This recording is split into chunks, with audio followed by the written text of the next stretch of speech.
জানি না কেন হঠাৎ কোনো কারণ নেই, কিছু নেই, কারো কারো জন্য খুব অন্যরকম লাগে, অন্যরকম লাগে, কোনো কারণ নেই। তারপরেও বুকের মধ্যে চিনচিনে কষ্ট হতে থাকে। কারোকে খুব দেখতে ইচ্ছা হয়, পেতে ইচ্ছা হয়, কারোর সঙ্গে খুব ঘনিষ্ঠ হয়ে বসতে ইচ্ছা হয়, সারা জীবন ধরে সারা জীবনের গল্প করতে ইচ্ছা হয়। ইচ্ছে হওয়ার কোনো কারণ নেই, তারপরেও ইচ্ছে হয়। ইচ্ছে কোনো লাগাম থাকে না। ইচ্ছেগুলো এক সকাল থেকে আরেক সকাল পর্যন্ত জ্বালাতে থাকে প্রতিদিন। ইচ্ছেগুলো পূরণও হয় না, তারপরেও ইচ্ছেগুলো বেশ সরমের মতো পড়ে থাকে, আশায় আশায় থাকে, কষ্ট হতে থাকে। কষ্ট হওয়ার কোনো কারণ নেই, তারপরেও হতে থাকে। সময়গুলো নষ্ট হতে থাকে।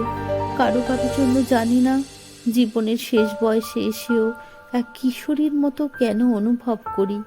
কিশোরী বয়সে যেমন লুকিয়ে রাখতে হতো ইচ্ছেগুলো, এখনো হয়।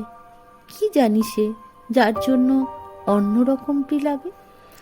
যদি ইচ্ছেগুলো দেখে হাসে, সেই ভয়ে লুকিয়ে রাখি ইচ্ছে, সেই ভয়ে আড়াল করে রাখি কষ্ট। হেঁটে যাই যেন কিছুই হয়নি, যেন আর সবার মতো সুখী মানুষ আমিও। হেঁটে যাই যাই, কত কোথাও যাই, কিন্তু তার কাছেই কেবল যাই না, যার জন্য লাগে। কারো কারো জন্য এমন অদ্ভুত সময়ে বুক ছিঁড়ে যেতে থাকে কেন। জীবনের কত কাজ বাকি, কত তাড়া, তারপরেও সব কিছু সরিয়ে রেখে তাকে ভাবি। তাকে না পেয়ে কষ্ট আমাকে কেটে কেটে টুকরো করবে জেনেও তাকে ভাবি। তাকে ভেবে কোনো লাভ নেই জেনেও ভাবি। তাকে কোনোদিন পাবো না জেনেও তাকে পেতে চাই।